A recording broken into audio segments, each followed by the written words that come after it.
Good afternoon. It's 3:30 on Thursday, July 16th. This is a special board meeting of the Bellbrook-Sugarcreek Board of Education. This meeting is in public for the purpose of conducting school district business and isn't to be considered as a public community meeting.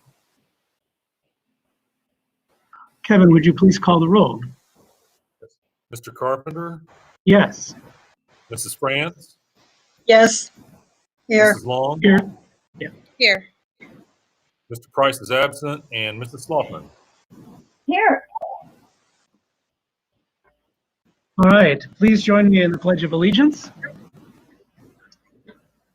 I pledge allegiance to the flag of the United States of America and to the republic for which it stands, one nation, under God, indivisible, with liberty and justice for all.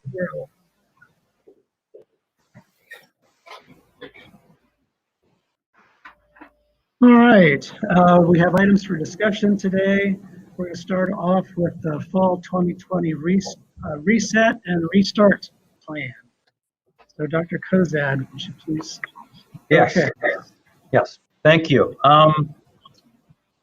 So we are continuing to gather information, put things together, listen to updates from the nation, from the state, from our own Greene County Public Health, and trying to put that information together so that we can get a plan out to our parents, our staff, our community members, administration for next school year. So I know we met last week with our regular board meeting, and we're putting this information together and so forth.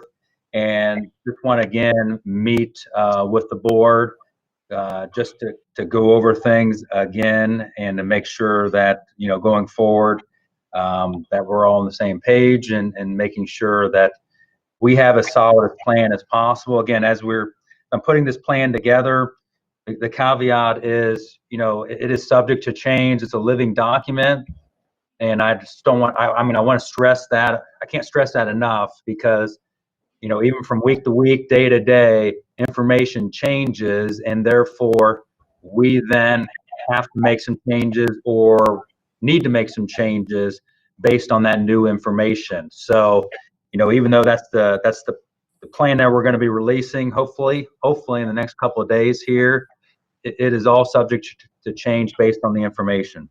So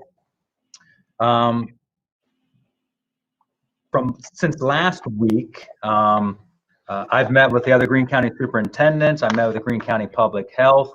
On Friday, the Greene County Public Health put out their back to school guidance for Greene County schools yesterday. And so trying to, you know, collaborating with the other Greene County school districts and superintendents, working with the Greene County Public Health, working with the Bellbrook-Sugarcreek Schools administration, teachers, staff, parents, and also, you know, looking at Governor DeWine's K-12 schools guidance. So putting that information all together and doing what we think is the best plan for Bellbrook-Sugarcreek schools. So, you know, even though we put out a common document within the county, you know, there are things that as a school district that we need to make decisions that we think are the best for our particular school district, and so that we have that information so that we make those decisions for ourselves. So to further the guiding principles for fall 2020 reset and restart.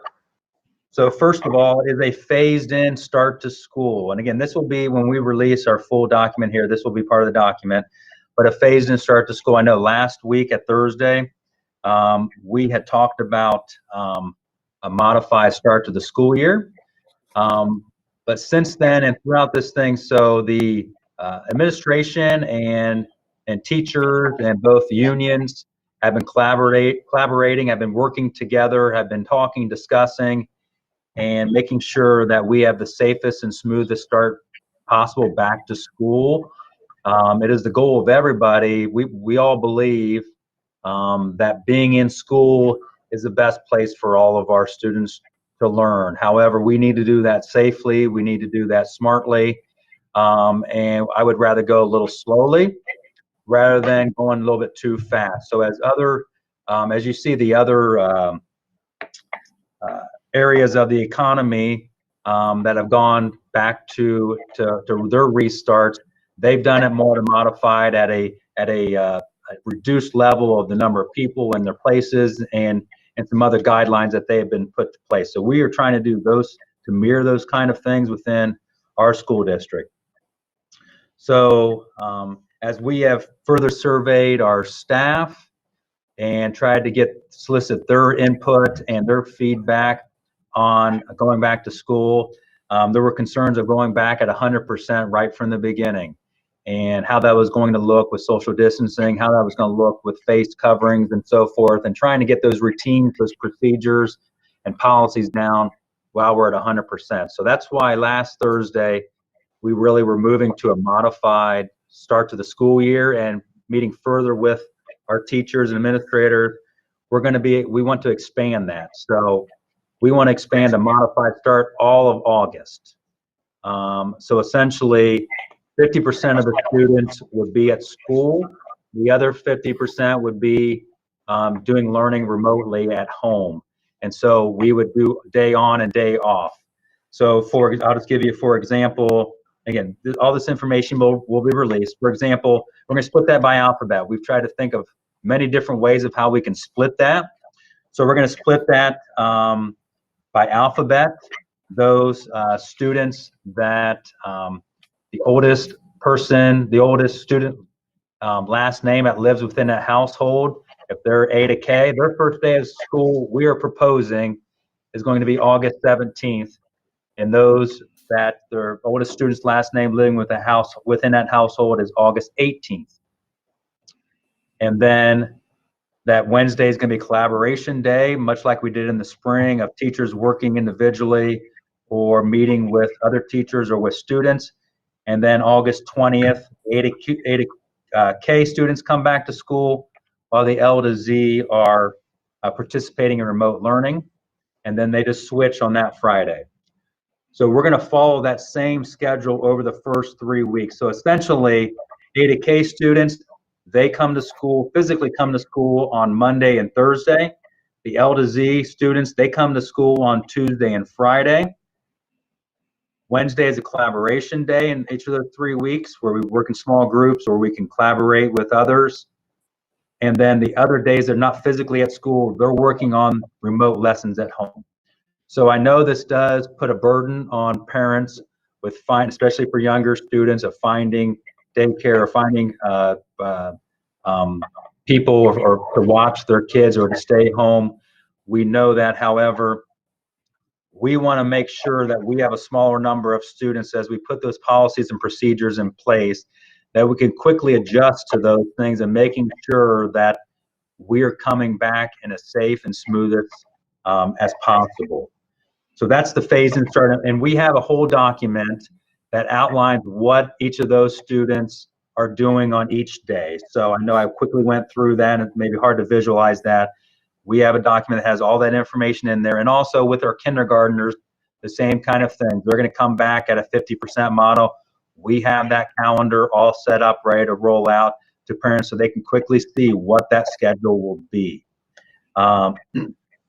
So with that phase-in start, as I mentioned, August 17th is going to be the first student day. So it was supposed to be August 13th. So what I'm proposing and recommending is that August 10th through the 14th are teacher professional development days. So expanding that by 2 days.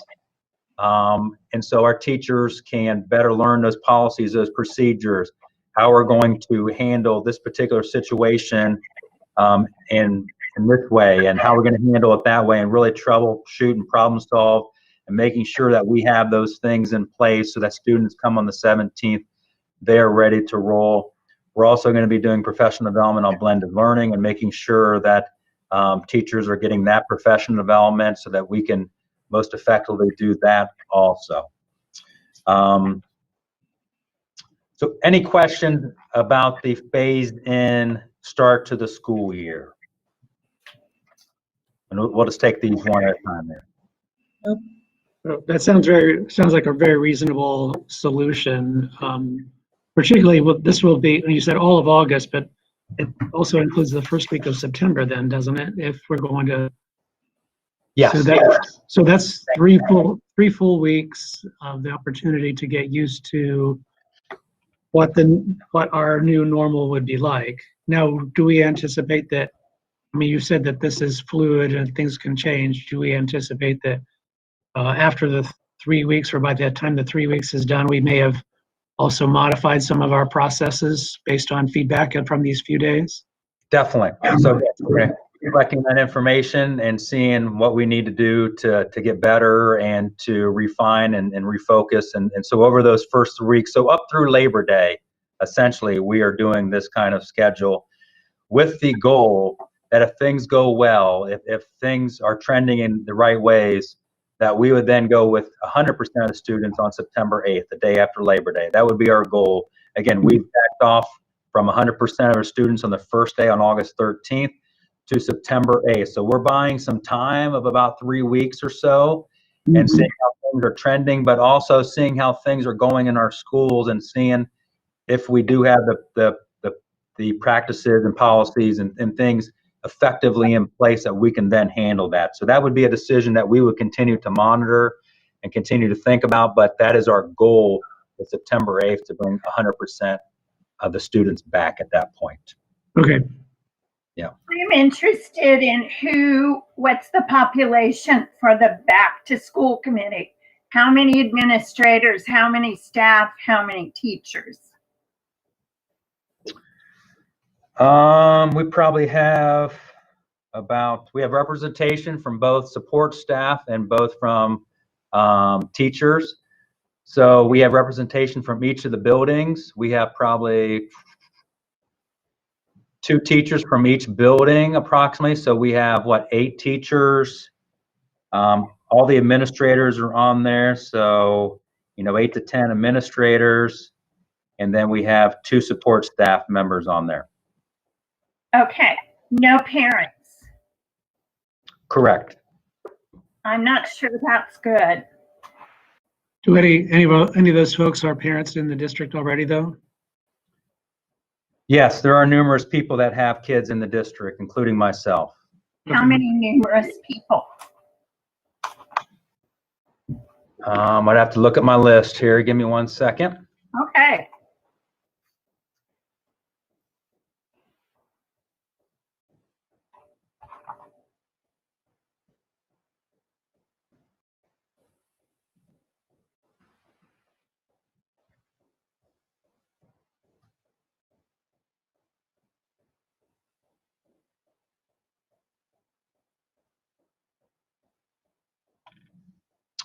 About 4 to 5, I believe, have kids within the district.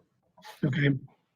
Okay, I think we should have consulted just some civilian parents that weren't necessarily employed by the district. Maybe there's time to still do that.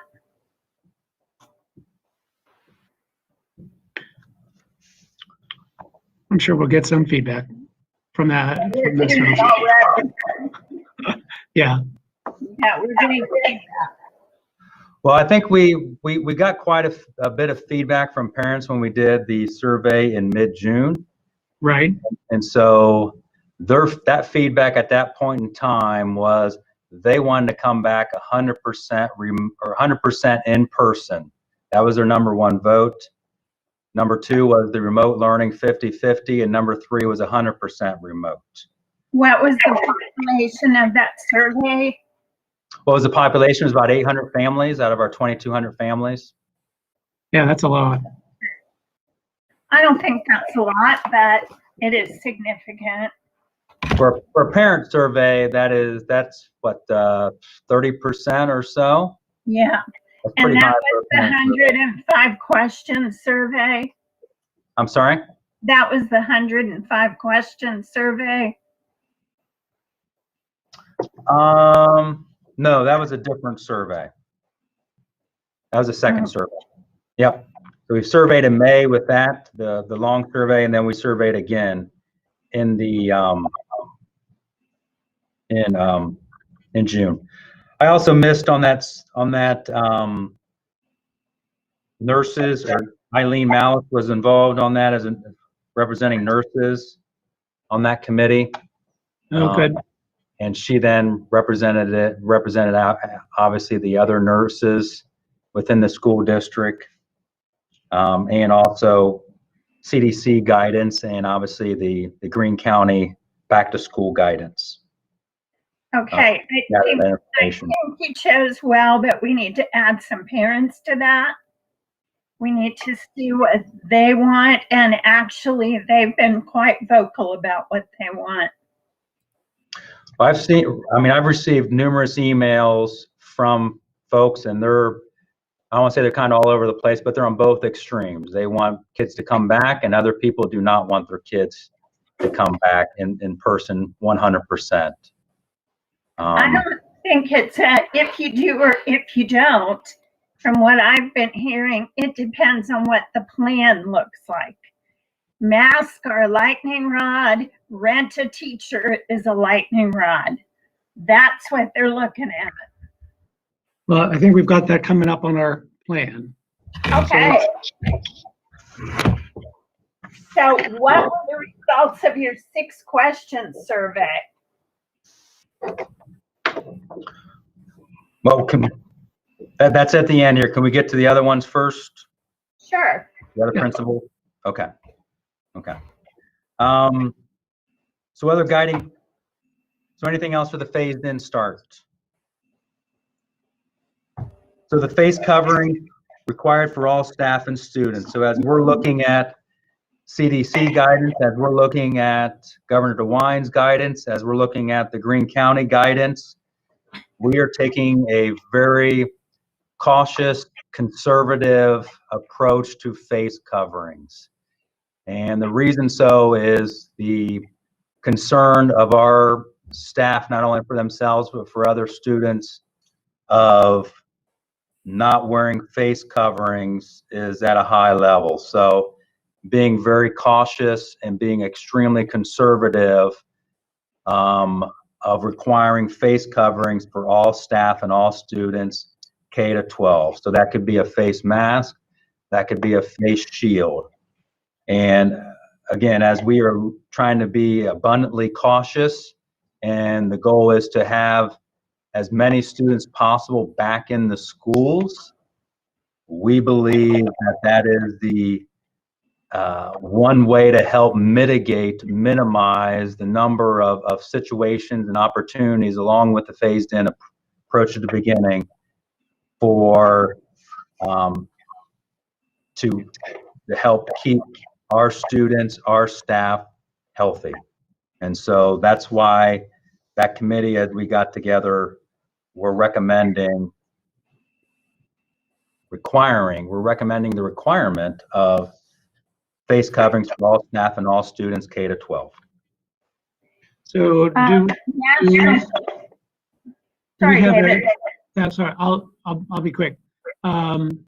Is there much communication out or much perception from people that nobody's asked me about face masks or face shields, but do people recognize face shields may be dramatically easier to deal with than a face mask? I think it depends. I think the breathing piece obviously is probably a lot easier with a face shield. It's just a little bulkier than a face mask. Ideally the face covering or the face mask is the number one. A face shield is the lesser of the two, but it allows you to the face mask is not right on you, but it also allows people to see your lips as you're trying to, for early learners and also for our world languages, being able to see that. So trying to strike a balance between that, while at the same time trying to help mitigate, help minimize the spread of COVID-19 as we go back to school.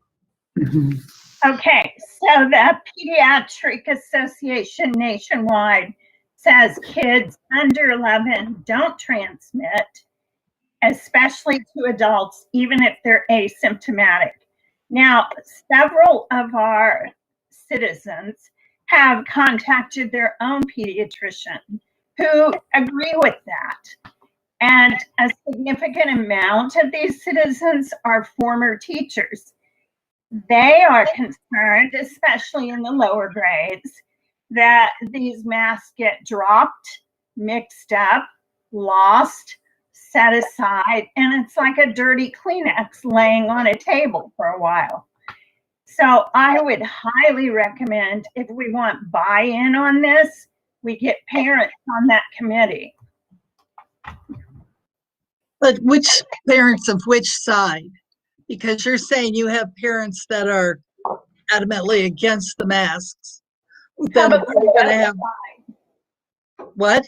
Probably any parents. Yeah, so A good mix of whoever feels what way. But we need, if we're going to move forward on this, we need buy-in. We don't need war. So we need a few parents on that committee who are not employed by the school system. Karen, what kind of feedback are you getting, if you don't mind me putting you on the spot? I, as a parent of a to-be second and fourth grader, I have spent hours thinking about this. I see both sides. When I had first heard about the masks, I was like, no way, because my young one doesn't have to wear a mask. Because at first it was third grade and above, we had discussed. Yeah. And my fourth grader did, and she said, well, do you want me to get sick? And then yeah. I mean, so it was confusing, because how come he has to wear one and she doesn't? And now they all have to wear them. I'm hearing, I haven't actually heard any feedback about masks. Just my own. Okay. Yeah, sorry. Okay. Yeah, I haven't heard a Talk about a thing. lot of things, but not masks. Okay. I haven't heard a thing about masks, and I think it's important that we realize that the kids could carry the germ home, carry the virus home, if they're, they may be asymptomatic, but they can still carry the virus. And I mean, I just think this thing about battling over masks is ridiculous, because it's something that can be a very easy thing to be done, and to ensure the safety of all of the our employees, for sure, and for the kids' families. Mm-hmm. If you teach elementary school, you're in the lucky group, because you're not going to get it. The kids will not give it to you, whether they're asymptomatic or not. But the point being, if we want buy-in on this, we need to involve a few more people who are parents. Again, I think the results out there, or the information, the research that, from pediatricians and so forth, that kids are carriers, and we are trying to do as much as possible. And again, I know when Governor DeWine spoke last night, we were all waiting for this huge announcement or something, but his overall theme was, each of us need to make a little sacrifice and do the best we can and wear a mask. And I think that is something that we can do, all of us, and smaller kids, younger kids can learn how to wear a mask. It's going to take some learning. It's going to take some teaching, and it's going to take some time, but it's a lot about protecting staff also. And so these students can be maybe asymptomatic, but they can be carriers, and protecting our staff is a huge piece. If we don't have teachers, we can't do school. So, I think with the face coverings and masks, I think if we ask 10 people, let's say we ask 100 people, 50 are going to say one thing and 50 are going to say the other. Let them say whatever they want, just involve them. Well, I think there's a time when the school needs to show some guidance in an issue and to educate people. And I think that's what this committee is for. It's not just to get personal opinions. It's to gather all the information and do what is best for our students and for our staff. And I think at this point, this is the school committee, it's an education committee. And I don't think we need to, I know there are parents that would like to be on the committee, but I think it's more important that we get something started in this for this issue. We know it's going to change daily because everything changes daily when dealing with this virus. So I don't know. I'm not for adding parents to the committee. And again, we've gotten feedback from parents in June based on their preferences, and you know, we're trying to use CDC guidance. We're trying to use Greene County Public Health guidance to then make decisions based on all that information. It's hard for parents to make a decision about what they're going to do with school in the fall when they don't know the plan yet. And so we're trying to put this plan together. We're trying to put this plan together so that parents can make those decisions. And I think too, it's easier for us to start off and say, we're going to require face coverings, and then relax that if we find that that's appropriate, than it is to start off without them and say, we're going to add them now. That's my perspective. And again, I've gotten I want to say a handful of emails from parents since the last meeting. Again, about kind of both sides of the coin here with the face coverings, but I think the overall theme was 100% of the students coming back, they were not in favor of 100% of the kids coming back from the beginning. They were concerned about that.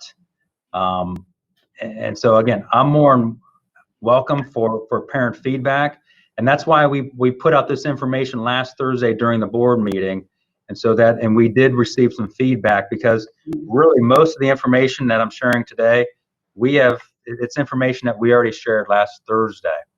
So again, I'm for parent feedback, but like Mary said, you know, the district needs to take a lead on some things, using guidance from the CDC, using guidance from Greene County Public Health, using guidance from the governor's office, using guidance from our Greene County public plan. So using all those guidance pieces of putting together a plan that we think is the best for the community. And again, gathering feedback as that plan comes out.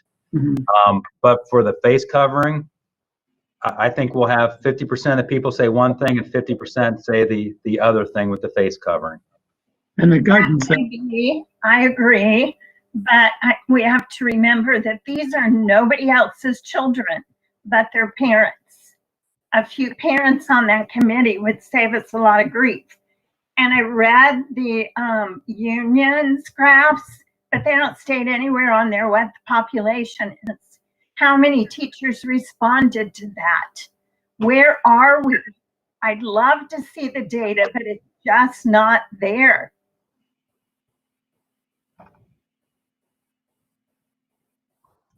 Yeah, I think, do I want to say like 90% of the SEA, 90% of the SEA members responded to that survey. So there was a high number of teachers that responded to that survey. That is good to know. And you know, we want to protect all the children. We want to protect all the staff. And in my opinion, and also what I'm seeing from science and what I am getting back from as we have these meetings with our staff, with the teachers, with the support staff, with nurses, with our administrators, is the most cautious and the most conservative approach to face coverings is requiring everyone to wear them. That is the most cautious, most conservative, safest thing to do to stop or minimize the spread of COVID-19 back in our schools. So is that going to be a little inconvenient, a little uncomfortable at the beginning for some of our students and staff. Yes, it will be.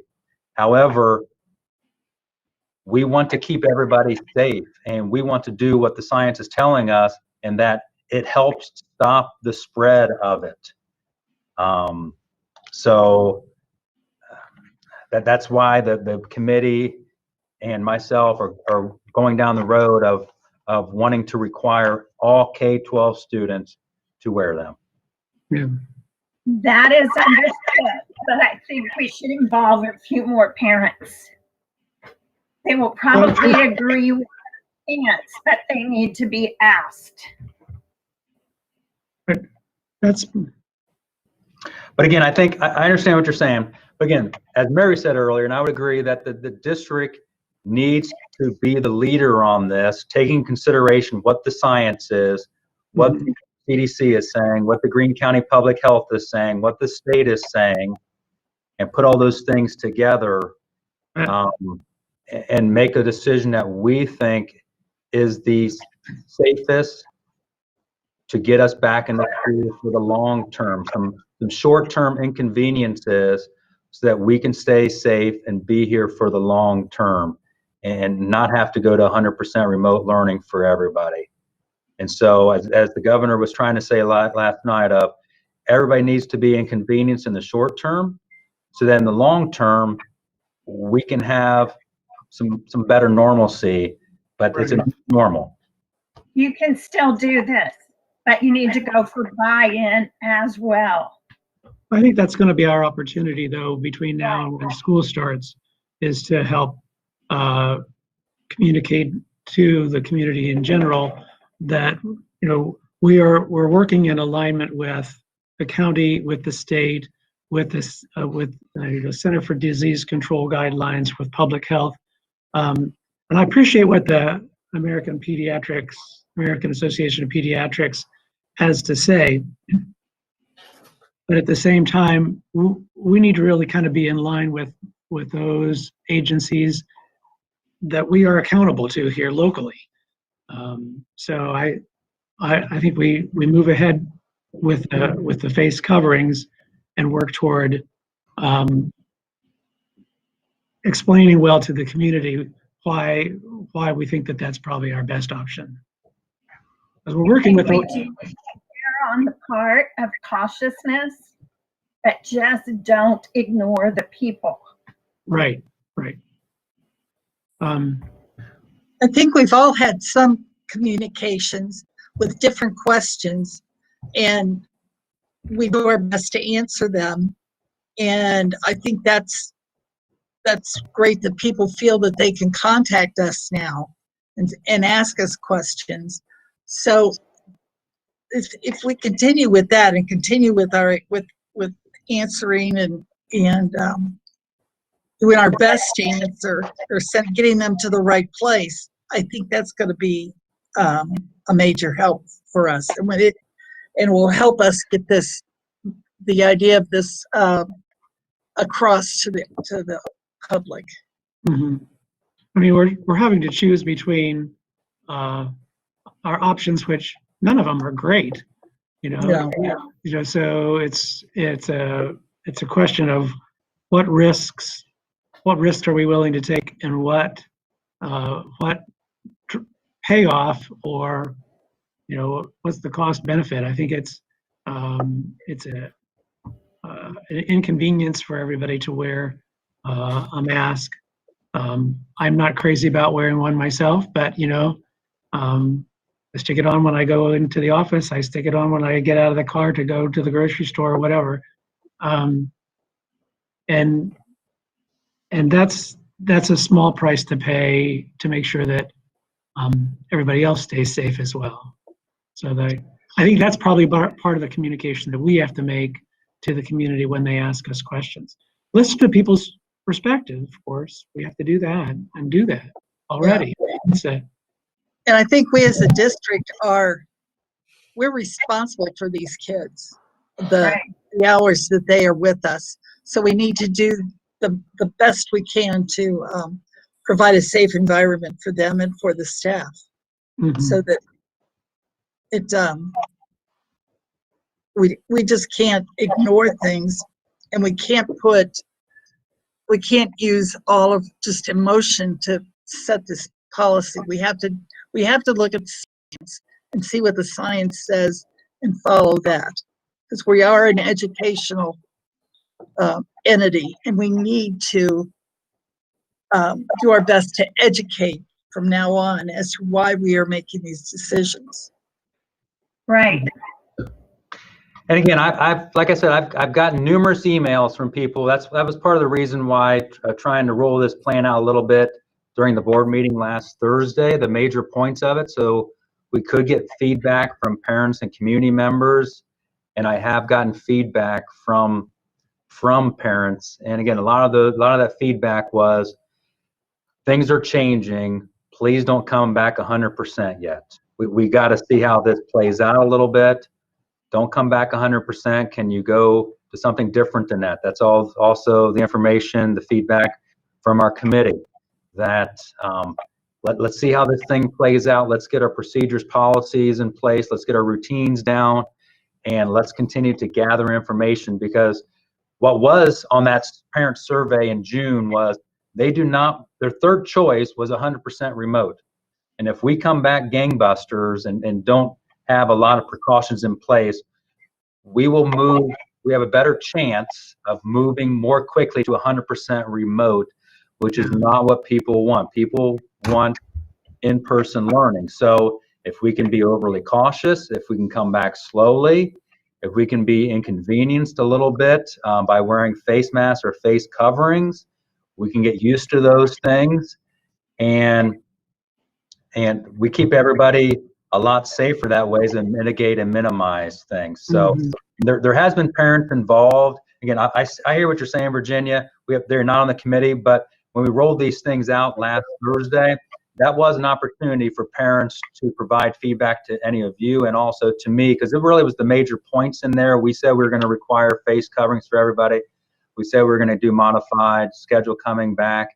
And so those are really probably the most, I want to say controversial, but they're kind of the bigger rocks of our whole conversation. So, I mean, we do respect parents' feedback. We do respect what they have to say. But like with anything, I'll get 4 emails on right-hand side, and I'll get 4 emails on the left-hand side, and they both disagree with each other.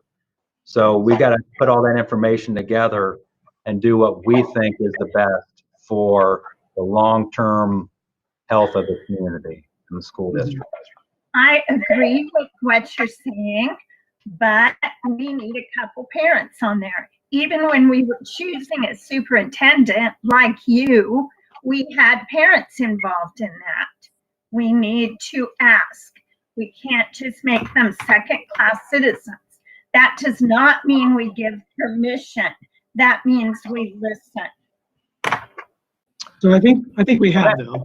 I mean, we have. I mean, that was the major gist of the major tenets to the plan last Thursday were rolled out, and that was people's opportunity to then get feedback. But with that being said, I will reach out to a handful of parents over the next 2 days, and I will give them this plan, and I will get their feedback from the plan. Perfect. That's not a problem. All right.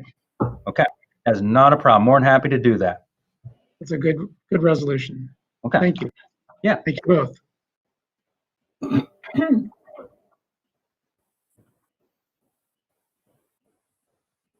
Okay. Moving on to the guiding principles, daily assessment of symptoms. So again, as the Greene County and CDC, but more specifically CDC, as they put the symptoms assessment, fever, aches and pains and all those things, that is in the document. So we're going to, that daily assessment is going to happen at home, and we're going to be collecting that information or not assessing that information, but gathering the information to make sure that students aren't having those symptoms when they come into school. So we're going to be doing that first thing in the morning. How that's going to exactly happen, we're still working out the details of whether that's going to be an automated, whether that's going to be a verbal, but it's going to be something right at the beginning of the day that we're going to ask or to gather that information of, you were supposed to do this at home. You're supposed to take a temperature. You're supposed to self-assess yourself. And do you have any of those symptoms? So we're going to be doing that information. Obviously, I'll look very different at kindergarten than it would at 12th grade, but age appropriately. So again, that's part of the guidance from the Greene County Public Health. Obviously, washing and sanitizing hands are going to be a huge piece of our day, and obviously a part of our teaching with the students of making sure they're properly washing their hands. A lot of hand sanitizer that will be out in the schools. So again, doing that. Also enhanced cleaning and disinfecting and making sure that we, again, are following the CDC and the Greene County Public Health guidelines for cleaning and disinfecting. And, you know, when one group of kids come in and another, there'll be some type of disinfecting going on between those changes, those class changes. Elimination of shared materials, those things won't be happening. So again, just enhancing our cleaning and disinfecting. Also, social distancing, doing the best that we can with that. And again, coming back at a 50% population will help us do that at the beginning to see how we can manage that long term. So, you know, every opportunity that we can have, we will social distance. Again, that is a habit. That is something that even, you know, I won't say struggle with, but you don't really pay attention. You know, you're in a line somewhere and you're like, whoa, I'm too close to this person. I got to move back. So we're going to put markings on the floor. We're just going to make that a constant piece. So making sure that that's part of our teaching with our students also of social distancing as much as possible. Any questions about those pieces? There was one thing I noticed on this, on the page with general expectations. Yep. Under students, the third bullet point, the second line, there's a to and from recess with a question mark. I mean, that's a big discussion. I think we shouldn't have the question mark, or we should have some kind of statement saying what will be the process. Yeah, at this point, we're going to be requiring face masks, face coverings at recess.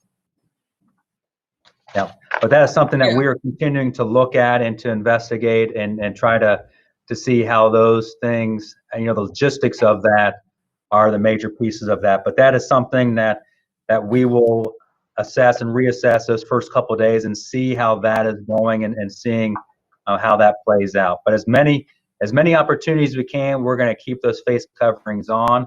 Obviously, there's going to be mask breaks where we go outside, social distance each other, and then take a break, or somehow take a mask break throughout the day to make sure that, you know, kids don't have those on the entire day, or they can have a face shield on. So those things are logistics and how those play out with those first couple of days. That's one of the things that we're going to work on. Yeah. But that's out there. Somebody asked me about if we had lanyards to give the kids with like a clip, and that could go on their mask. So the issue that Virginia was talking about, the kids could just clip their masks, you know, like those clips for mittens when they're little. We could give those to the kids so it stays with them. I'll look into that. I hadn't thought of that. So that's a great idea. Good idea. Very good idea. Whoever turned Credit that for it, in. but somebody else gave it to me. Take credit for it.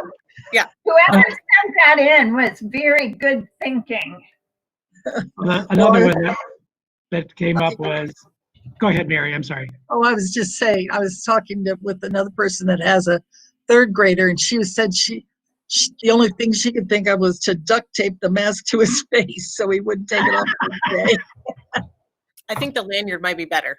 I think so too. I think so Today's too. a lot better. Comes off easier than the. Those are examples of including our parents. They're great.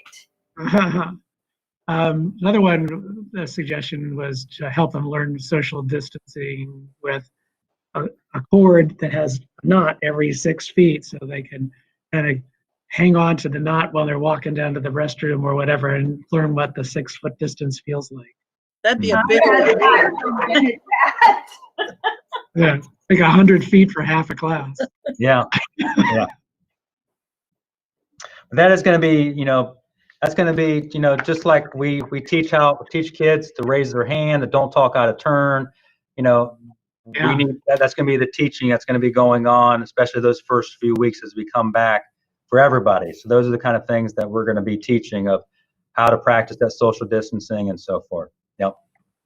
Okay, I just got a note from a couple parents, and they said the parents answered the survey in June when the numbers were stable, and several of them would like to take it again.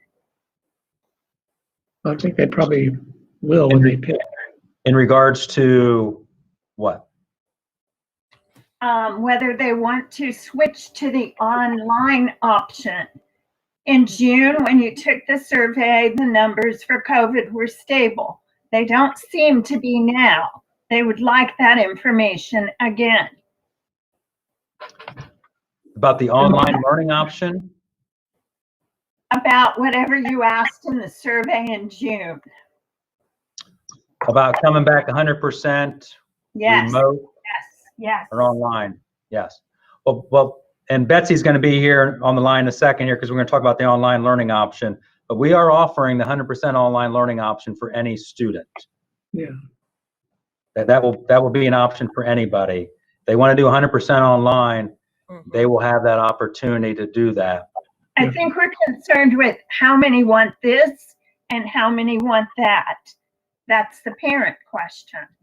Sure. Well, aren't we going to give them a certain date to sign up for which Yeah. they want? And that would be the big question. They're Sure. interested in how the results changed. Well, I think the plan, well, I'm sorry, I shouldn't speak for you, but it seems like the plan is set so that parents can make the choice, and then how we staff that is going to be dependent upon what those numbers are like.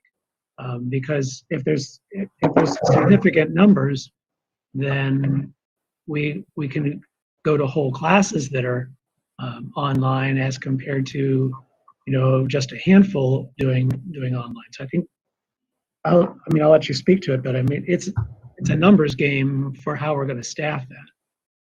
Okay, and another note, are special ed kids going to be exceptions for the most part about wearing masks? I think that's going to be an individually based decision.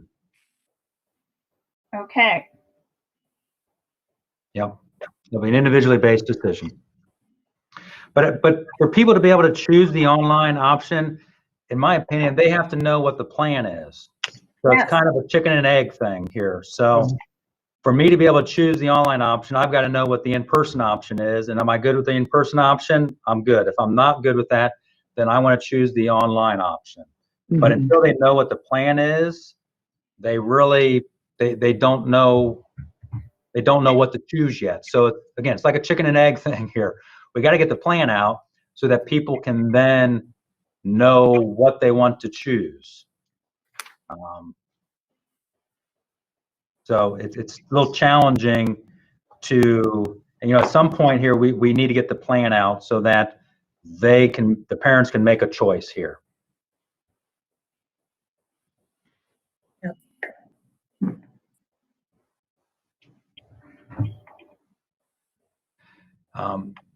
Betsy, are you able to log in here, and then whenever we're ready for you, you'll be ready to go? Does anybody beyond, we're not going to get to the online learning option. Betsy's going to talk about some survey results here in a second and so forth.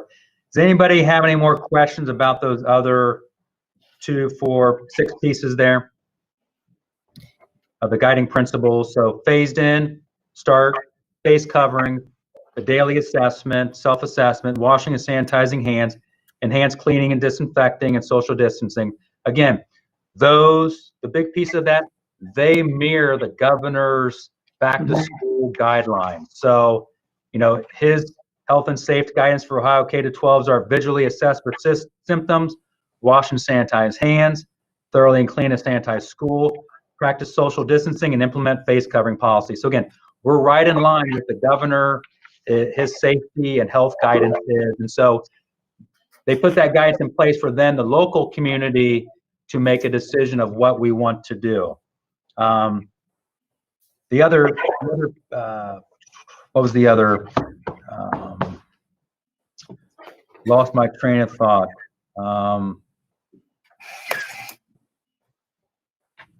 So those are the major pieces, and those, again, the Greene County back to school guidance takes those one step further and discusses those also. I kind of have a question. Sure. So when we're doing the phasing in and you have A to K Mondays, Thursdays, L to Z Tuesday, Fridays, would it make more sense to have AK Monday, Tuesday, then deep clean, and LZ Thursday, Friday? Yeah, we discussed that as a group, and that's actually how we had it at the beginning. We switched it around so that there was less time in between when kids were at school and not at school, and so there's less time for them to be away from the in-person learning. And we're going to be cleaning on a nightly and daily basis anyways, whether we were doing 2 days in a row or every other day. So we're already doing that cleaning and disinfecting anyways. So the kids being away for a longer period of time, since we were disinfecting, cleaning anyways, the being away for that long period of time was a higher concern, if that makes sense. But we were thinking that way, and actually it was that way also. Even today, it was that way. But we switched it around just because that time away. And again, we're only doing this for, hopefully, that's the goal, for 3 weeks. Right. Well, something else to keep in mind, and I get it's just 3 weeks, but transitioning, so having your schedule like that, it's probably going to be hard for some children and some parents. Just a thought. Yeah, and so I think it can be hard if you did a Monday, Tuesday, and then nothing until the next Monday. Now all of a sudden you have 3-5 days with nothing. If you have a Monday, Thursday, at least there's only 2 or 3 days in between. So it's one of those things of, for me, it might work well this way. For you, it works better for this way. Again, that's the challenge, and we know that the child care and the watching of kids is going to be a concern if we go back 50% here. I mean, it is what it is, and we know that is a concern. But us coming back at a slower pace and getting our routines and procedures safely and efficiently outweighs that, so that we can stay in school for longer in person. But yeah. Anything else before we move on to the online learning piece? So students, if we get this playing out in the next, hopefully, few days here, we would give parents about a week or so for them to choose online if they want to do the online option. They would have to opt in to the online option. Other questions before we move on to the online? Yeah, when are we going to get the results from your 6-question survey? I like data. That helps me know things. All right, well, that's a great lead in to Mrs. Chad here. She's going to discuss that. So thanks for setting that up. That's good. Betsy's going to talk about that. Hi, good afternoon to everyone. Thanks for having me. I am going to first open with something that I failed to share with you the last time that we spoke, the last meeting last week, because I wasn't prepared for that question, so I didn't have that data right in front of me. Mrs. Sloffman asked how many teachers we had talked to. We did survey, when we surveyed parents, like Dr. Kozad mentioned, we surveyed all of our staff, support staff and teachers, about a number of things, not just remote learning for the students who would be going 100% online. We're not talking about the hybrid model that was just mentioned in our plan. So all I'm speaking about is this 100% online student at home. The June surveys, we had 119 teachers respond, and 50% of those teachers needed more information before they could indicate any preference for whether they're interested or not interested in being a part of teaching online, to those students choosing a 100% online option. We didn't know who the kids are, as I mentioned before. So only 38 out of our 119 respondents in early June said, yes, they're interested. But that's all. We didn't have a lot of detail, obviously, to them. So a month has gone by. We know a lot's changed. A lot more questions have come up. So I did want to address that to make sure that you all knew that we were engaging teachers along the way to feel things out. So I will share with you the survey that was sent to teachers early this week. It was much more detailed than the June survey because we have more information. We know more about online options. We're engaging with other districts. I'm engaging with lots of different curriculum folks from across the entire Miami Valley, not just Greene County. So we are looking for, first and foremost, and I think we are all on the same team here, what's best for kids in a very tough situation, and then what's the best option for our teachers to make life a little bit easier when this is going to be so tough, and we're trying to create lots of different plans and backup plans and what if plans. So looking at all of that, we have to couple that with the demand. Who are the kids? What are the grade levels? What are the courses that they take at the high school? What electives? And how practical are all the options? And I know we talked a lot about live streaming last time, and the overarching theme there was practicality, and I'll talk more about that in a minute. So I will share with you the survey results, and I'm going to have to present my screen, so bear with me a second. And I will show you sort of the opening paragraph in the survey that we sent. Okay. Doug, can you say verbally yes or no? You can see my screen. Yes. Okay, great. So Yes. This is how, thank you. This is how the survey opened. And it may be hard to read. I know only the board members can see this. But in the fall, we are planning a 100% online option, one semester at a time, for families that may need this option in response to the current health crisis. We'd like to hear your level of interest in providing instruction to these students. The June 2020 parent survey indicated a relatively small number of students spread amongst all the buildings. The June 2020 staff survey indicated that 50% of respondents need more information in order to indicate a preference for teaching remotely. We believe all scenarios posed in this survey provide enough information to better indicate your preferences. Once the final student enrollment numbers for the online option are known, we'll be able to ascertain the feasibility of all the options below. The final numbers will have a direct impact on the model offered to families. Please answer these from the perspective of your current teaching assignment. So as best the teacher knows right now for what they're going to be teaching this fall. So there were 124 respondents. This went to certified teaching staff only. They indicated anonymously which building they taught in. Then the very first question, because this got very difficult to kind of organize in a survey. There are so many options. Some people aren't interested at all in teaching remotely. We know with our reopening plan that we're going to have some kids at home on those off days. That's not what we're talking about here.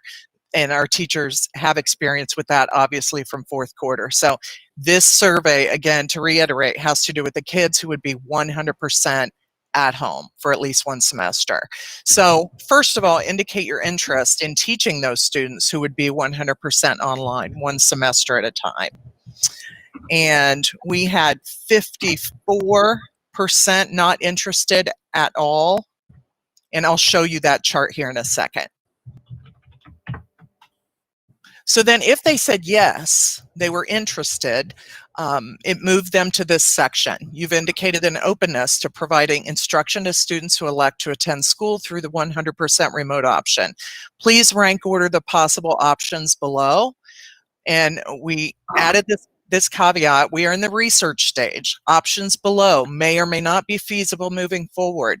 The purpose of the survey is to measure comfort level and preferences only. Student numbers, grade levels, and course enrollment will dictate the feasibility of the options provided. So I know we've talked a lot about that and just want to reiterate that. Here are the options that were presented to teachers.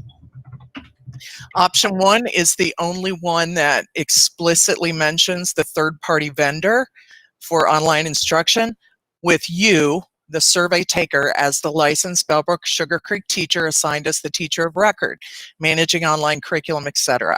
This option assumes that the Bellbrook teacher would also have some face-to-face teaching responsibilities to other students not choosing an online option. Option 2, provide BSS curriculum to your online students who would otherwise be in your class, like during fourth quarter. This option assumes the BSS teacher would have face-to-face teaching responsibilities to other students not choosing the online option. Option 3 is about live streaming. Remote students would log in according to their daily schedule. Digital materials aligned to the in-class work would be provided by the classroom teacher. Assessment for those remote students would occur in the online environment, like fourth quarter. And this option also assumes that the BSS teacher would have face-to-face teaching responsibilities to other students not choosing an online option. Then option 4 gets into, and 5, more about if we have enough kids to pull one teacher for an entire group of students. So option 4, I'd consider teaching 100% remotely if the student numbers warrant the need in my licensure area. This may include teaching a new prep or grade level depending on student numbers. So we wanted to get a sense of, if I have a 1 through 8 license, grades 1 through 8, and we only have 5 kids in 3rd grade and maybe 20 kids in 5th grade, would that teacher be open to working 100% with that group of kids? So you've got multiple grade levels, and that is a lot of work, but then we would look at curriculum options for them. There's no way to really cover all of the possibilities in the survey. It already got, pretty long with 5 different options to rank order. And then option 5, I would consider teaching 100% remotely if student numbers warrant the need in my grade level or currently assigned subject areas only. So if I'm assigned to 3rd grade for the fall, if you guys need a 100% remote teaching position filled, I'm willing to do that because it's my grade level and I'm comfortable with that. So they would prefer that, for example, over option 4, where they could be teaching different things. When you think about secondary, if I'm a middle school licensed teacher and I have 2 subject areas on my license, grades 4 through 9, maybe I'm only teaching math right now, but I'm also licensed in science. Option 4 is asking, are you interested if we needed someone for science, even though you're not currently scheduled to teach that? So we wanted to get a sense of that too, what the numbers were. So then they rank ordered the options, as you can see here, and now I'll show you the results.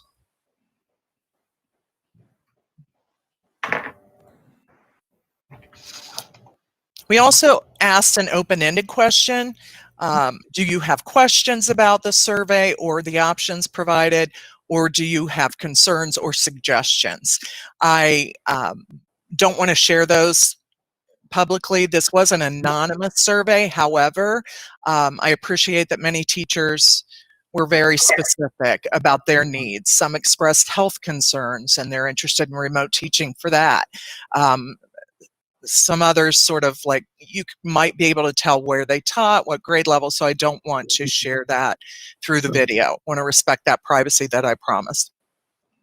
So there's the turnout in terms of the number of teachers out of the 124 per building. 25 from Stephen Bell, 29 from Bell Creek, 36 and 36 secondary respectively.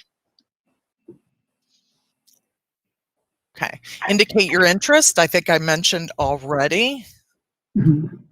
that 68 or 54.8% said not interested. So it's, pretty close, yes and no. And then here are the results. Taking all those options that I read to you, what is your first choice, second choice, those kinds of things from your perspective of current teaching assignment only. So I've kind of summarized on paper to get my head around this. You can see blue indicates their first choice for them personally, option 5. If I click on the blue, you'll see that's 33 out of all the teachers that responded. So we have nothing, I mean, obviously the bar is significantly higher, but 33 out of 124 indicated that this was their first choice. Option 5, to refresh your memory, that's my current teaching assignment only. I'm interested if need warrants, if we have the student numbers that warrant it. Then we had the next tallest bar for first choice is option 4. I would consider remote 100% teaching in my licensure area, even if it's not what I'm currently teaching. And then hopping over to option 2, and I want to note here, even though the bar is the second highest, that was only 8 teachers. Mhm. Going to option 2, 7 teachers. That was providing Bellbrook-Sugarcreek Schools curriculum to online students who would otherwise be sitting in my classroom. And I would also have face-to-face students. So juggling both. And then the last one, option 1, 5 teachers said they were interested in teaching remotely to 100% online students using a third-party vendor curriculum. So there you go. That's the survey results. I do want to first take questions. I should probably ask for Betsy, that. just to clarify, option 1 was the third choice, right? That was the third highest I'm choice. sorry. Option 5, No, option 2 was the third choice, right? 7, option 1 was 5. So it went 33, 8, 7, 5, and live streaming. I apologize if I got those in the wrong order. I can summarize those again. But I thought option 1 was the third choice. So option 5 was choice number 1. Option 4 was choice number 2 of people. So Yeah. the third choice was option 1. That was the third highest choice with 23. Yes, the Am I way reading I'm that correctly? interpreting though, the way I was summarizing it, Doug, was Yep. how many teachers indicated this option as their first choice? Yeah. Gotcha. Yeah, I Gotcha. don't think you can compare those bars in that way. Gotcha. You really need to look at what's my first choice as a teacher, and then compare all of those to get a sense of where's the consensus around the respondents from the survey. 33 said this is their first choice. Only 3 said option 3 was their first choice. To me, that is the first way I'd want to cut through this data. Mhm. Because I don't know if these people, this 33 is the same people as this 23. There's no way to know that with an anonymous survey. If we knew for sure that the 33 picked another one, we could say this is, first, second, third choice by these teachers. But I'm really interested in seeing what is the first choice of teachers and what is the bottom choice of most teachers, that kind of thing. So That's in what I'm reverse, interested in. I'm totally confused by that. What was the first choice? the highest number of respondents choosing the highest number of first choices. Let me put it that way. First choice is blue. And so we can see visually, 33 teachers chose option 5 as their first choice. Which was, Which teachers? no, what was option 5? We're seeing a lot of bars, but the question doesn't line with it. I would consider teaching. Okay, all right. If the student numbers warrant the need in my grade level, Mm-hmm. and there's no changes to my teaching assignment. Got it. Okay. For teaching what they're teaching this past year. That's their first choice. No, I Or understand what they're teaching this fall. What they're with the bars. Very hard to remember which one is which. I agree, Okay. but the teachers didn't see it this way. I mean, when they That's took right. the survey, this is what they saw. They saw this chart, and then Right. they went right down here and popped in their answers, and they could make changes. If they wanted to reread it, they could resubmit. If they wanted to change their responses, and it would wipe out their first. So that is something, it was real fun to format so that they could see all of that and this chart at the same time.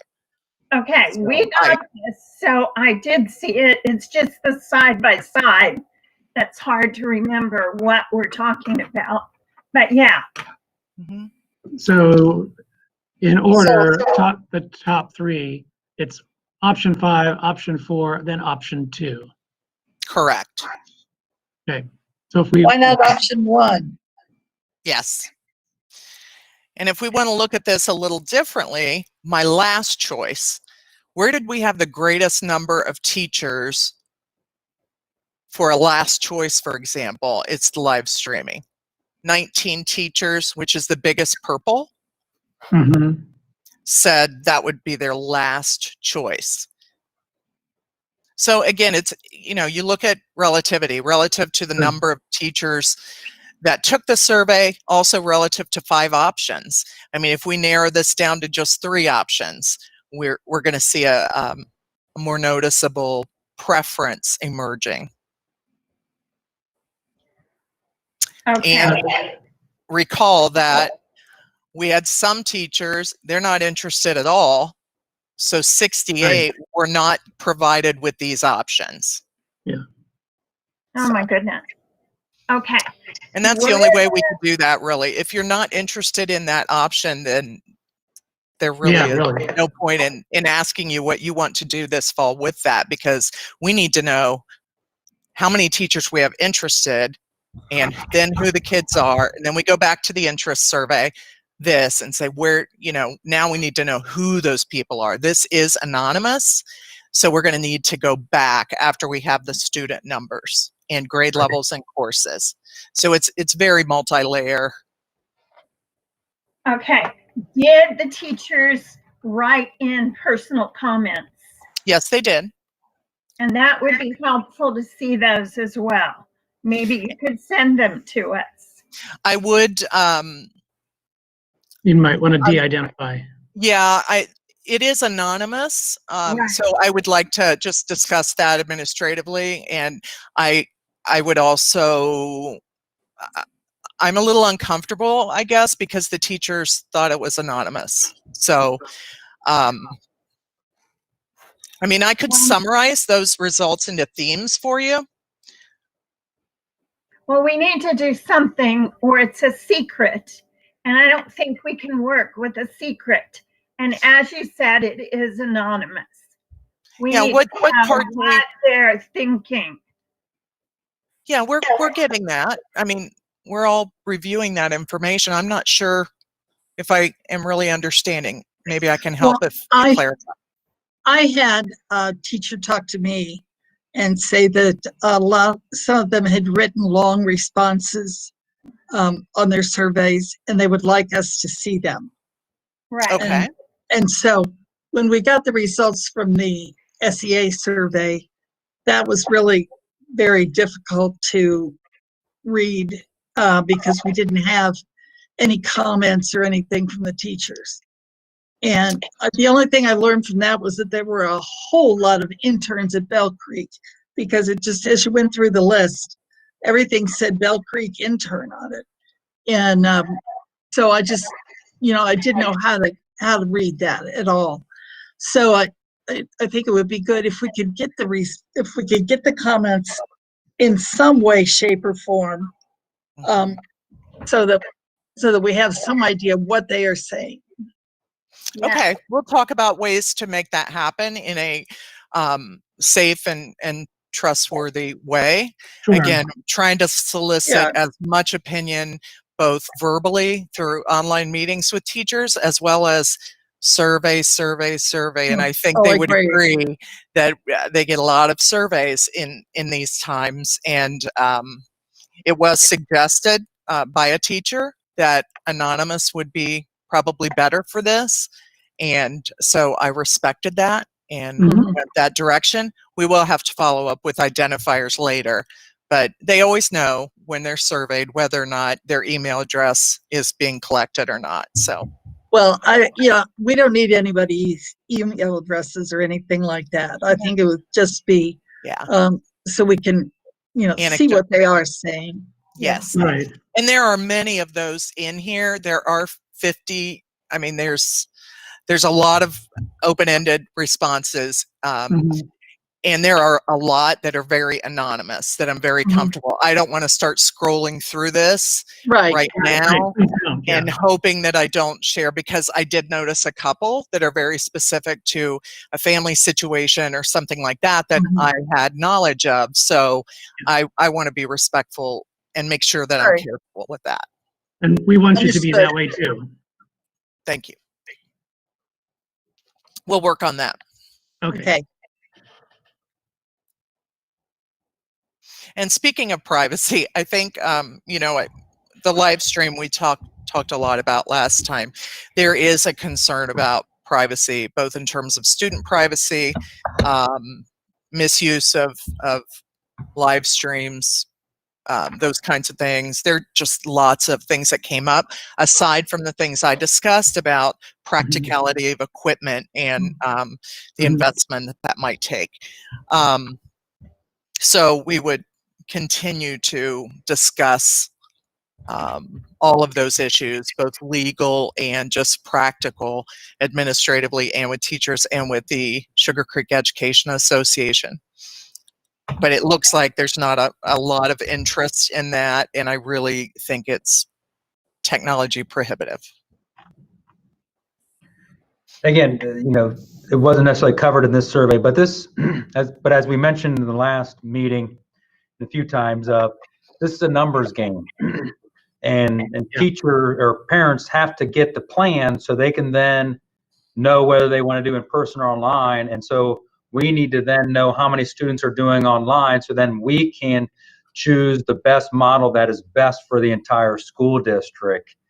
And so if we have, I'll make up a number here, 500 kids choosing online option, that's a very good information for us to make the best decision. If we only have 30 kids choosing an online option, then it would be extremely difficult for us to be able to teach 30 kids K to 12, because they're probably going to be all over the place. A couple in kindergarten, a couple in third, a couple in fourth, one fifth, especially in those higher levels.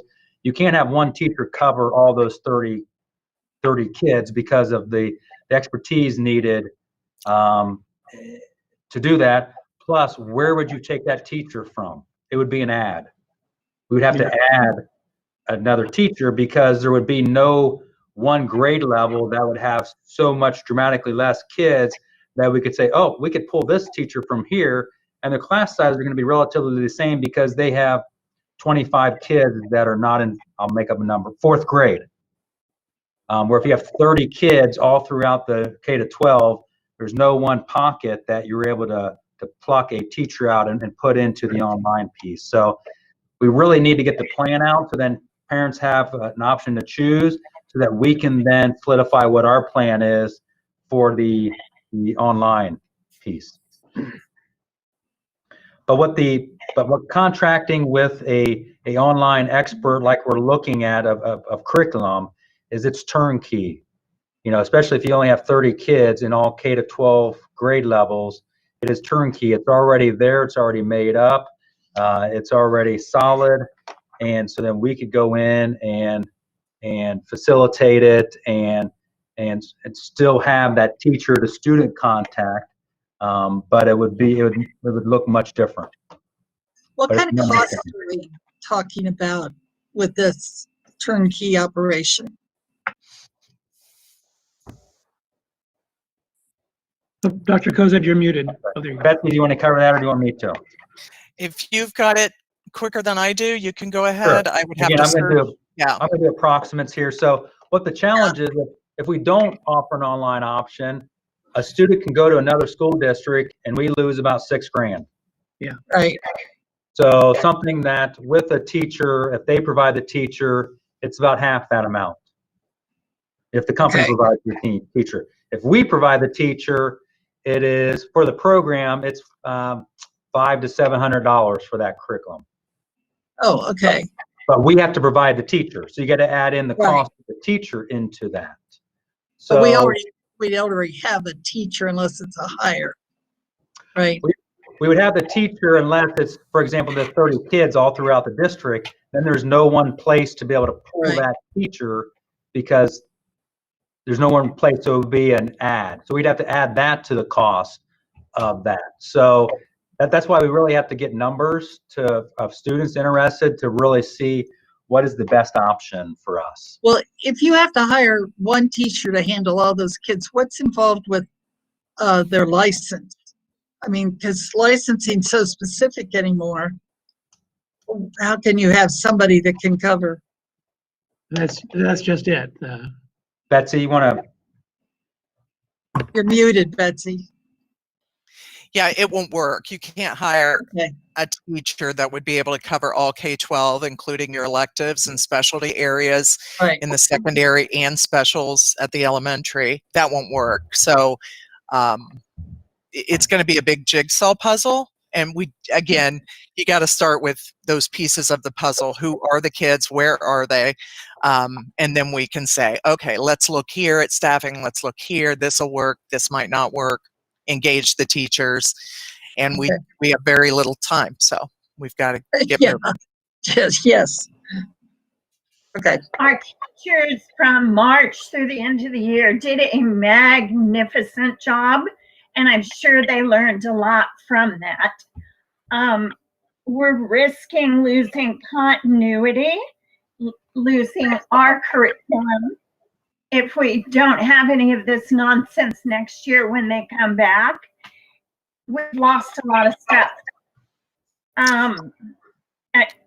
This just isn't a cool thing from what I've heard. Our teachers can do this. They are the best teachers ever. I'm sure they're much better than rent a teacher, and we can handle this. I would like to concur with you. Again, I'll say what I said at the beginning when I spoke earlier. I think we all have the same goals. We want to provide a rich, meaningful opportunity to kids that cover Ohio standards as we would in our classroom, and we want that to go as smoothly as possible with the best possible scenarios. Yes, we have amazing teachers. We do not have digitized curriculum. I think they would all agree. We have some newer curriculum that is much more fully developed from the ground up as a digital curriculum. And there's a lot of specifics I could get into about that. That makes that job extra hard. Even the 2 days off, not off, I shouldn't put it that way, A through K, L through Z. When I'm delivering for the remote learner at home, I'm trying to figure out how to digitize what I'm doing face to face. It's not the same as, just snapping a picture of a worksheet, or we need to provide teachers, and we're beefing that up, definitely providing them with more tools that make life easier online for students and teachers. That's part of that whole practicality and setting teachers up for success. So I'd be remiss, and I think our whole administrative team would be remiss to not check into tools that can make life easier for the teacher and ensure in my opinion, continuity. We are allowed to completely control the pacing and completely pick and choose units that students would be participating in. So even though Edmenum creates the program, we can say Unit 3, we don't do that for 8 weeks. We do that for 2 weeks. Just pick and choose some of those big rocks and make sure pacing lines up with our pacing. So again, we might be going too deeply into that conversation. It depends on the numbers, where we have the needs, and where we can provide, what options we have to provide the best learning opportunities for kids. Well, Okay. that's kind of encouraging too. Experience with that in doing it last year for 6 months. Also, many of our high school teachers have been recording lessons for years, and they are ready to roll. Also, when we think about our levy that's coming up, we need to think about that. If school closes for some reason and we have rent-a-teacher and then our teachers aren't teaching, that's going to be a big criticism. I'm not sure we could afford that. Point taken. I would, yeah, great point about the high school teachers. And we have middle school teachers. We have lots of teachers, elementary even, that have recorded lots of things and included lots of those kinds of new tools in their fourth quarter and even before that in their repertoire.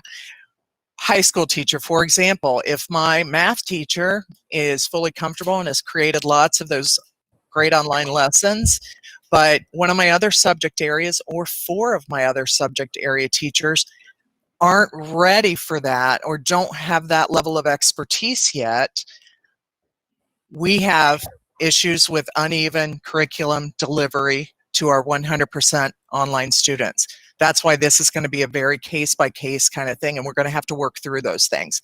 I concur. I agree. We have a lot of great technology, rich digital curriculum delivery going on. We cannot say that we have 100% digital ready curriculum available to our teachers. It takes a lot of prep outside the contract time, including this summer, where lots of teachers and administrators are giving up their summer vacation time to engage in all these important meetings about reopening and spend a lot of time and thought around those things. So I hear what you're saying. I think we all do. We want the best thing for kids and for teachers. So we need to look at all the options. I think one thing that's encouraging through that discussion, though, is that the ability to customize the curriculum to align with what is going to be happening in the classroom, so that if a person chooses to be fully online in the first semester and then is ready to come back in the second semester, they have at least hit the same standards and the same topics and the same types of material. Maybe not in all the same way, but at least the background fits to be ready to continue on in the second semester. Excuse me, in the classroom here.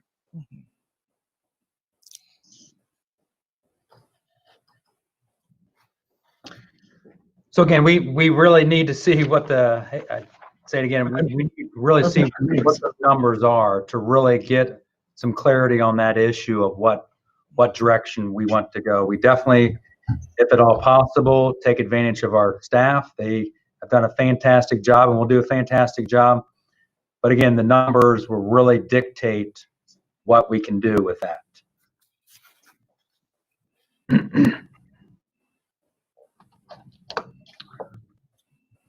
Are there other questions or thoughts on the 100% online learning option? Those are just tough things to work out, tough choices to make. I know we had said we can't stop, which makes sense. So you can't go online, then decide to go back. Would there be like maybe a little bit of a grace period? So if we start some kids, my kids, in person and realize it's not going to work, is there any possibility of switching, or is it for sure you choose? I think we're going to start the online a little later. Okay. Than in person, just to that particular reason, we really want to know those things as soon as possible so that we can plan for staffing. I don't want to sit here and say no to that. However, we really, because again, sometimes you don't know until you actually get into it. However, we want to know sooner rather than later so we can make those staffing decisions as soon as possible, so that we can then, if we have a few grade levels that there's 25, 30 kids that are out of the grade levels, we could pull those teachers, for example, and utilize them. Whereas if that happened, first week of school, that would be extremely much more difficult to do. Yeah. But yeah. I had one question about, and other people may have got the email too, about students that are on IEPs, and if they're doing the online learning, has thought been given to how we would provide whatever extra services they might need?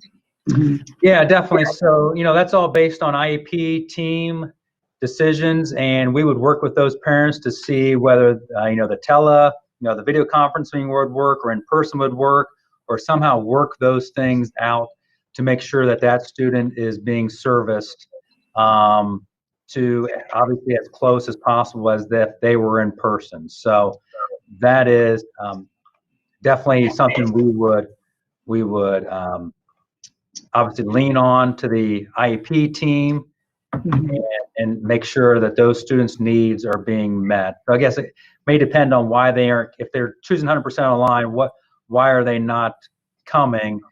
And so that might drive whether it has to be has to be video conference, or can we go to their house, or can they bring their kid in at their certain time and just have very limited contact? So those possibilities, those options would be worked out with that individual student. And also that curriculum for some of our students may not work. Our real high needs kids, our students with disabilities, that particular curriculum might not work. So again, we would work with the IEP team and make sure that student's needs are being met. Definitely.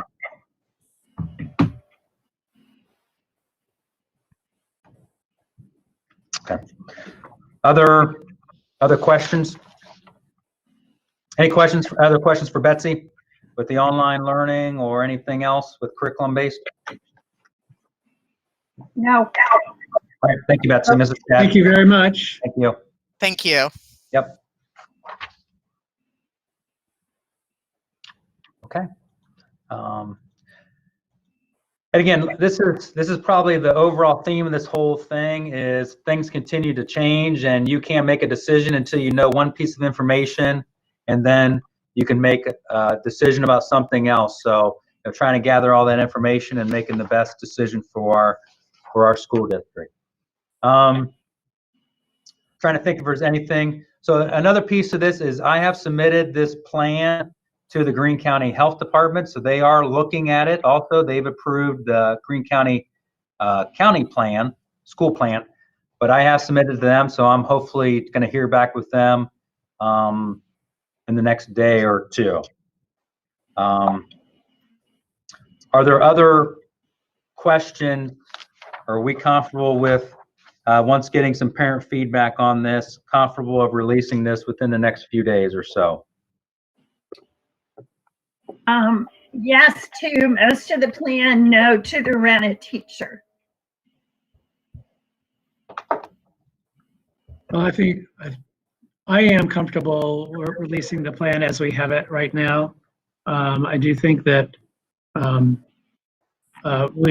we need to make it clear that how some of the third-party online teaching might take place is dependent upon our numbers. I think we need to make that clear to people. And that's the way I have it worded in here. Essentially, we're gonna, we want our Bellbrook teachers to teach the classes, but it's all based on, it's gonna be a numbers game. It's based on numbers. Yeah. Again, if we have 30 kids in online, K to 12, I don't know how I would have that teacher teach all those 30 kids from K to 12. Right. So that's Yeah. where That's why I can't say we won't use the online curriculum and we won't use the teachers that would be provided by Ed Menem. Because if it's only 30 students, and I'm just making up that number, but that 27 students on the survey that we did in June, 27 said they weren't coming back. So that's why I'm kind of saying in that range, and it might probably change with that. But I just don't know feasibility wise how I can do K to 12, 30 students if they're in K to 12 Right. with Right. curriculum. I don't think at this point that we can throw out any possible options. I mean, we have to leave the door open for what'll fit our budget and what'll fit our kids' needs. Right.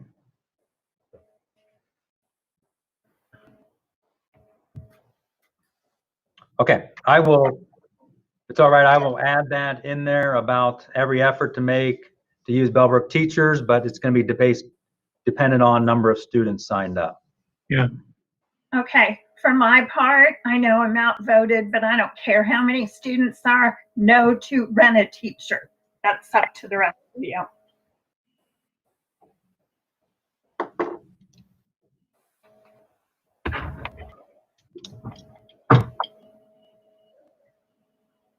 All right. Any other questions or comments on the reentry plan?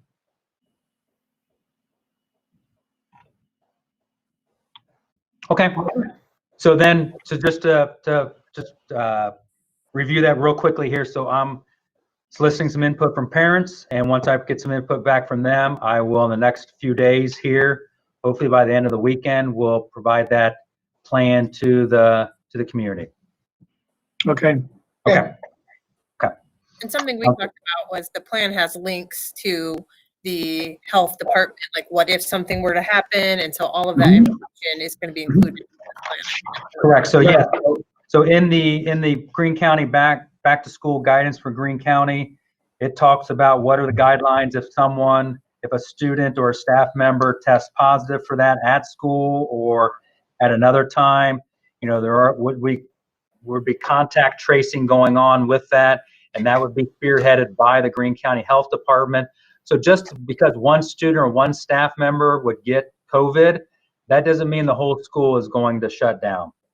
Good. Or that doesn't mean the whole classroom is going to shut down. So the contact tracing would steer what our next steps of that would be. Again, all that information is in the Greene County plan that is on their website, but it's also will be linked from ours. That information is definitely in there. Also, it's in the Greene County plan, just to make a note of it. Water systems, we are flushing all of our water systems to make sure that they are ready to go for the next school year. Cleaning, sanitizing everything. So that piece is also being done to flush and make sure that our water systems are all ready to go. And also just another thing that's in a restricted activity. This is one of the restrictions in the Greene County plan is no choirs or choruses. So that is restricted activity based on Greene County. So we're going to work on that, but it's, you know, the short of that is they're going to work on non-singing activities in our choir classes, in our general music also. There's still information about marching band and so forth. We are continuing with that until we hear something differently. Again, we're going to try to do our best to, the weather permits, to be outside with our band playing so that they can spread out, even if it's not marching band, choir or concert band, they're going to be playing outside so they can spread out. There you And go. so if you can do that, they come back in, they're going to then social distance, and we're going to split those kids up. Also, no field trips or overnight trips. Again, this is all in the plan, but these are the restricted activities from the Greene County plan, Greene County Health Department. No field trips, no overnight trips, no school dances, assemblies. Anything returned to the library has to sit for 72 hours. So those are some highlights, or lowlights, however you want to put it, from the Greene County plan. And again, that will be linked on our plan also. All right. Okay, anything else with that?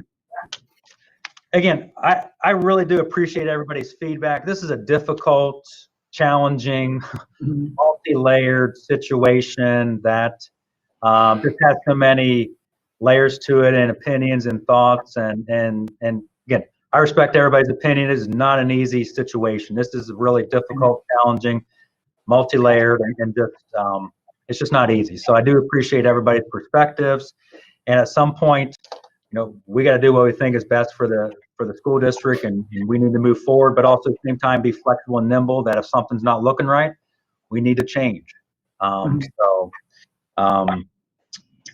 So going on to the next, if we're good with that, going on to the next discussion of the district-wide school calendar. Yep. So with the modified rollout that I suggested or recommended earlier, I would need a resolution to change our school calendar, because that is a board-approved calendar. So what the resolution would be is to extend the teacher PD days, professional development days, from August 10th to the 14th. And the student first day would then be August 17th. So those would be changes to our calendar, our board-approved calendar. So I would need, if that's beats the board, for someone to make that resolution, or to make that Motion? motion. Oh, sorry, thank you. Motion for a resolution to extend the PD days for teacher PD days from August 10th to the 14th, and the student first day, August 17th, for students 1 to 12. I'll make that motion. All right, is there a second? I'll second that. Okay. And we'll count on Mr. Liming to get the right verbiage based on playing back this video. Yes. Right. So the motion is that we adjust that we have a Enter the resolution. Yeah, resolution in front of us, moving the start date to August 17th, and the teachers have professional development during the prior week, the 10th to the 14th. Yep. And that we have a phased-in approach to the beginning of school, 2 days per week for students, depending upon their grouping based on the first letter of their last name.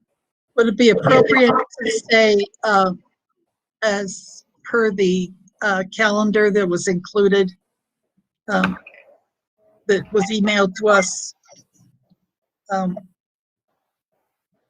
that covers the days, the days in August, and who comes when? And I can always provide that too, because the Yeah. kindergarten first days are in there also. So I can definitely provide that information. So as stated in the phase-in start schedule, the fall 2020 phase-in Yes. start schedule, I can Yeah. state that. Great. Okay. I can give that to Kevin. Yeah, right. That's what I was going to say. I'll need something like that to put in the agenda back. So, Very good. All right, well, we have a motion and a second on the resolution. Mr. Liming, can you call the roll? yes, Mrs. France, Yes. Mrs. Long, Yes. Mrs. Sloughman, Yes. and Mr. Carpenter. Yes, motion passes. All right, and the last thing is the August 13th regular board meeting. Right now, we have that scheduled virtually, to be in virtual mode. But there was a discussion to possibly move next meetings, or thought of moving those to in person. And I just want to provide some information also from the Greene County Public Health, and also our policy that we'll be implementing: visitors and volunteers. So in general, visitors are discouraged from going into school buildings. And if they go into a school building, they must wear a face covering and safety protocols. So that's in our plan. That's also in the Greene County Public Health plan, that if there are visitors there, they have to have a face covering, and they should have done their own self-assessment of their symptoms. And that's pretty typical going into businesses also. Wouldn't be anything unusual from that. But I'll let the board discuss on whether we want to keep that virtually or whether we want to move that into in person for the 13th. So I Go ahead, feel Renee. more comfortable with these virtual meetings right now so that we don't all have to wear masks and socially distance. Because we would be required to wear a mask as well. Mhm. A little awkward for the meeting, but the question is, how many people would we have, and would we be able to essentially socially distance during for the people who are coming? Would we be able to accommodate that?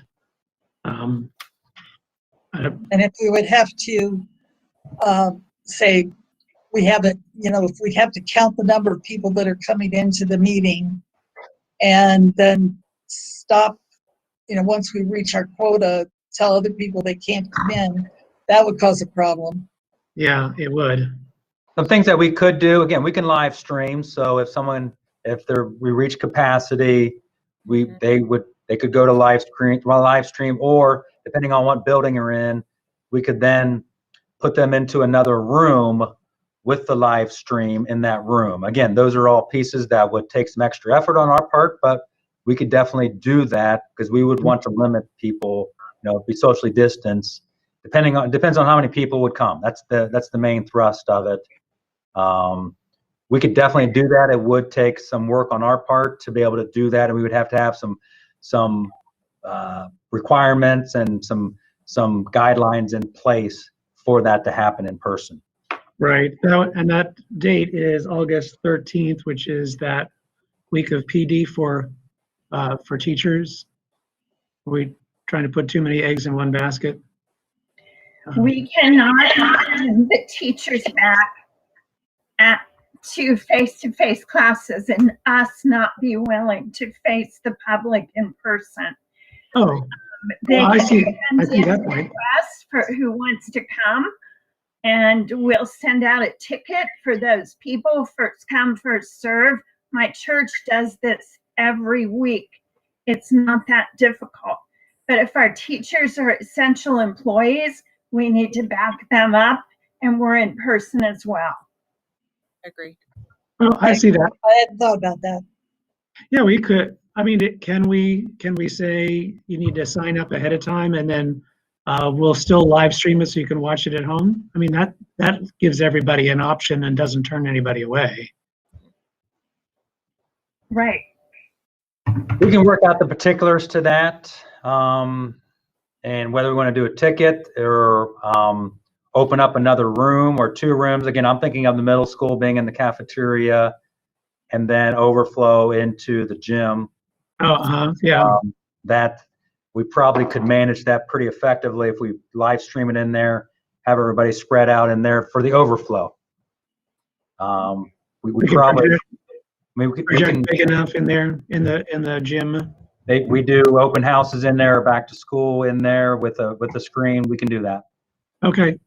So, but the biggest thing is our visitor policy is if you're in the school as a visitor, you need to wear a mask. That is our visitor policy. That is also guidance from Greene County. That it says if visitors are permitted to be present within a school building, they must wear a face covering and safety protocols. So that is, they must. It doesn't say can or maybe, it says they must. Okay. One thing you should probably know, I was asked today what our liability insurance coverage is if someone should, catch the virus while either employed or a student going here or something like that. And I checked with our company and they said no insurance company would cover that. And they said that they suggest we follow all the Department of Health guidelines and the county and the state and those kind of things. And then if that occurs, it makes it very difficult to make a case that we were negligent in that regard. So I think that's why it's important to follow all those guidelines and do that kind of thing. Yeah, that's true.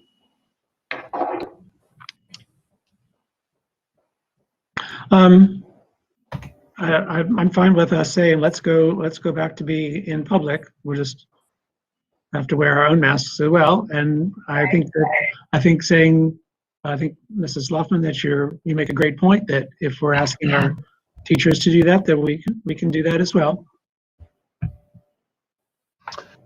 So do we want to have that at the middle school? Is probably That's probably our best bet.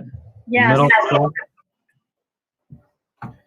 Kevin, do they need to make a motion to change that setting? I think or- we probably should, yes. All right. Especially since we're changing it to in-person. If it was just location changing, we wouldn't have to do that, but Yeah. So do we have a motion to be in person for our next board meeting and on location at the middle school? So moved. Mrs. Sloughman? Is there a second? A second. Mrs. Long? Any other discussion? It's a nice day. We could go to the stadium. You want to be at the stadium. All right. I didn't say it had to be serious discussion. All right. Mr. Liming, please call the roll. okay. Mrs. Long, Yes. Mrs. Sloughman, Yes. Mr. Carpenter, Yes, Mrs. France. Yes. motion passes. That'll be in the cafeteria. I'm at the middle school.